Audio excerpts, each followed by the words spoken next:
Welcome in, guys, and a couple of hours ago we had the news that Pete Carroll is potentially coming back as the head coach and the head coach of the Raiders. And I'm like, let's look at the pros and the cons here. Again, first off, Pete Carroll is absolutely one day going to go into the Pro Football Hall of Fame. He's the first ballot Hall of Famer.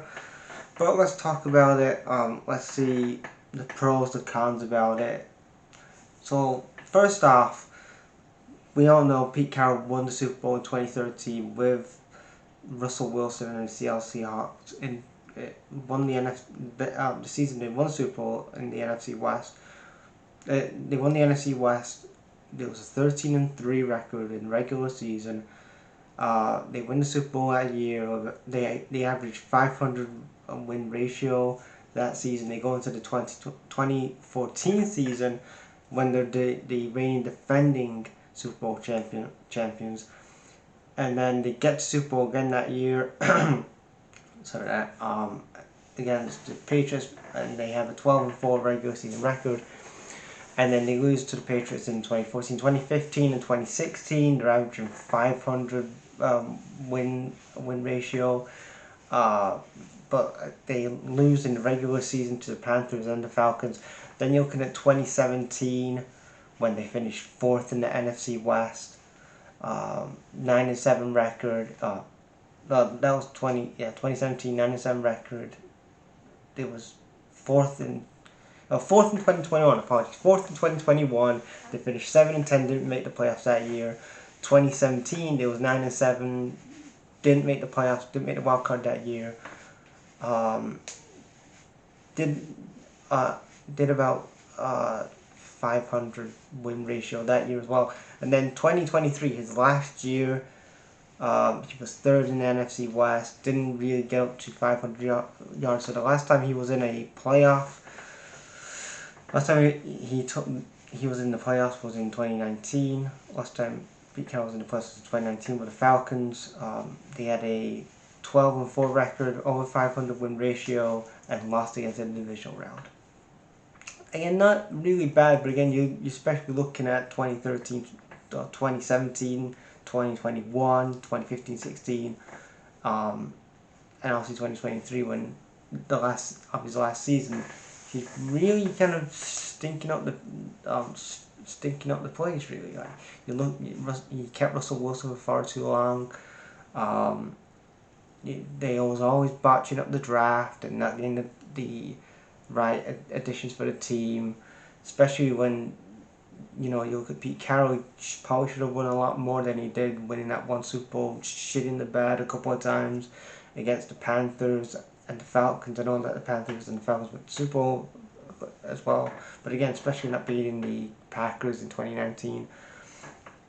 But again, the whole thing is, it doesn't make any sense for Pete Carroll to go to. I understand that if you want to give Pete Carroll the head coaching job, if you have a team that's actually going to win for now, and they have a roster for winning now.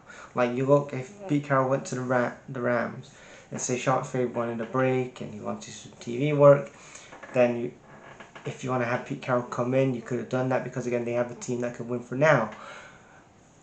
The Raiders do not have a team to win for. They don't have a team for the here and now. They really need a rebuild, a serious rebuild, top to bottom, in the front office, the head coaching role. And you look at that AFC West, which the Raiders are in.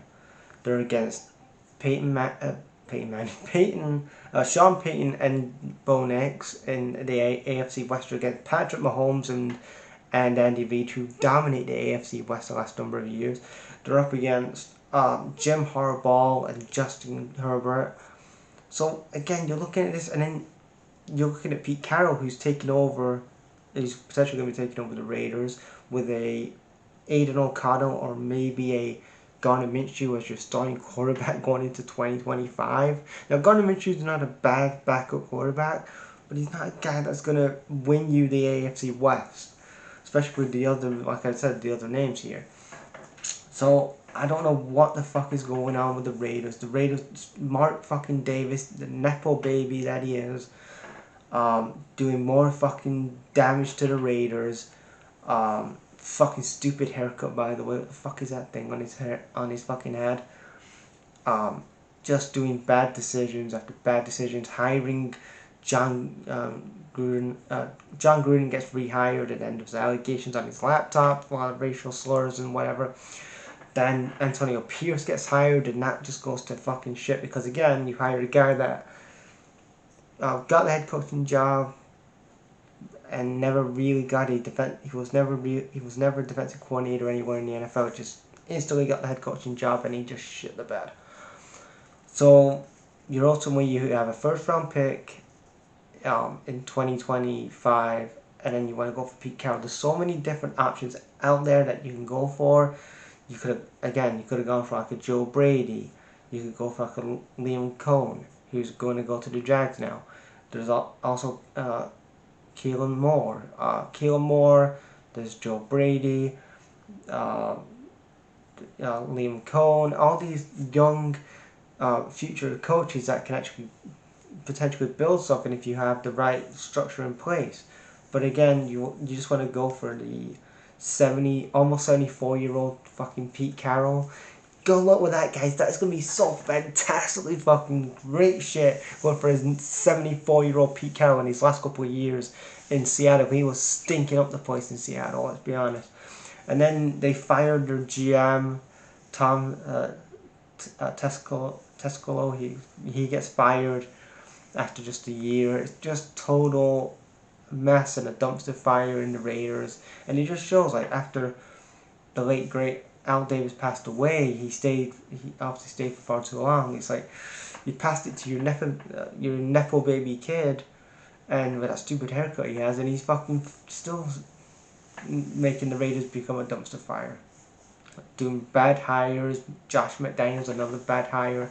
Bringing in a 74-year-old Pete Carroll when again you're not in that position where you can win now.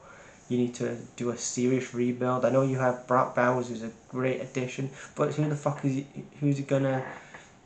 Who's he gonna?